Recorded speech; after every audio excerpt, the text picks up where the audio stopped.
Ted Garber Music writes, what advice do you have for identifying impulse fear-based reactions versus intuition-based response?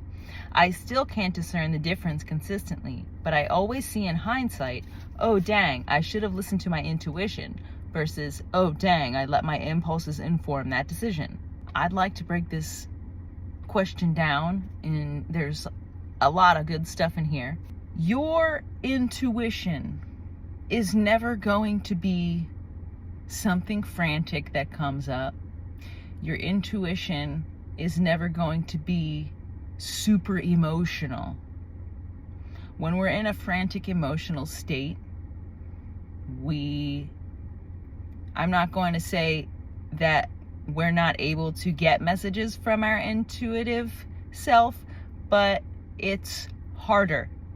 You don't have easy access to that place.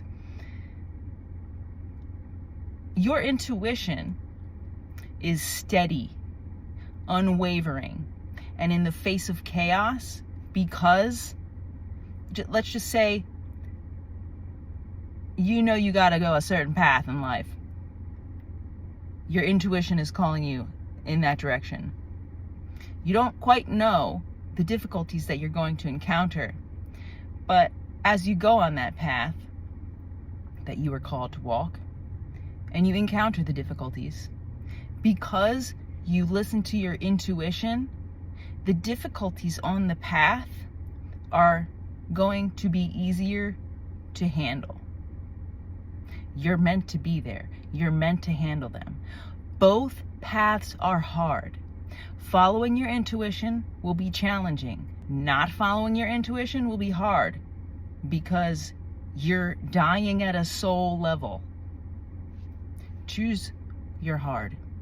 To be able to discern consistently, connecting with your intuition is a skill that you can practice. If you're like me, I went through life as I got older, wondering, why do I feel intuitive, but I keep letting these leeches into my life? And I had to learn that I had normalized overriding my intuition from a parent that was incredibly toxic. Your intuition is your inner guidance. And there are people in this world that don't want you to know that you're correct, because that makes them the villain.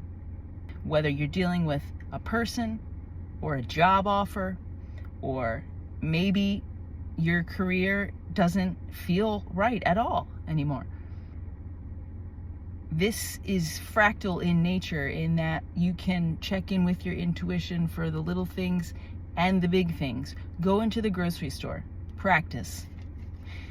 Pick up a food that you know your body doesn't want. It's junk. Pick up a food that agrees with you. It's healthy. It's grown in the sun. And pick them up separately. See how your body feels on the inside when you hold the nourishing food that will support your cells, and the junk food that will deplete your body of micronutrients as it metabolizes. You need to gather your own data. You can watch as many videos as there are on the internet, and there is a phase where that's necessary to integrate that information into your psyche, where the recall is so natural that you don't even have to think about it. But then you have to start collecting your own data so that you can start building trust in yourself. When you make decisions from your intuition, like everything else in life, things can change. Timelines can shift. Events can get canceled or pop up. If you're letting your impulses inform your decision, that is not intuition. That is an emotional upheaval that you're reacting to. Say, for example, and this in my own body, this feels like a physical tugging on the inside. When I work with my intuition, I'm working with the same inner space on the inside that I do with meditation. okay? This inner tugging can get strengthened the more that you work with it. Strengthening your intuition comes down to strengthening and working on your relationship with yourself and the things that come up in you, and making better decisions moving forward so you can clear out the space of the body and hear your messages that need to come through more. Working on getting into the parasympathetic nervous system, peaceful state where you can receive the messages, where you're not all in your head all the time. Peaceful state will help you receive, will help you communicate with yourself. If someone asked me, who do you talk with the most? It would be myself. And going back to that internal spot, that space within myself that I converse with, I'm talking with my higher self.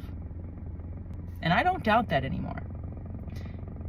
The moment I started listening to my intuition, after I saw my abusers, what they were capable of, and I understood my childhood and what I normalized, I understood that my intuition, my response to my intuition had been compromised. So the moment I started actually listening to it, my life got exponentially better and better and better and better and better and better. And it's in noticing. You've already noticed the times when you say, oh, I should have listened to my intuition, and oh, that was a emotional reaction. So continue to notice, continue to compare how that feels in your body. When the intuition comes up, how does that feel?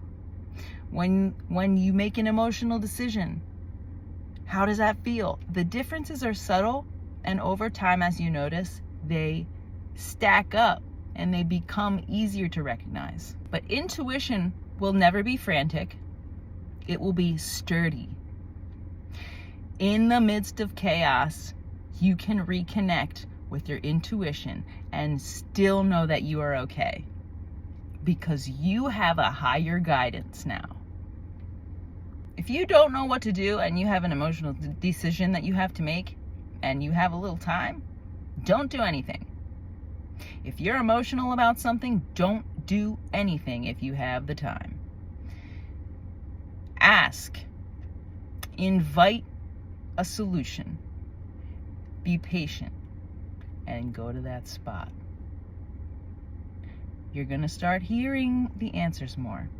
You're going to start building confidence in yourself, and then intuition is the only way.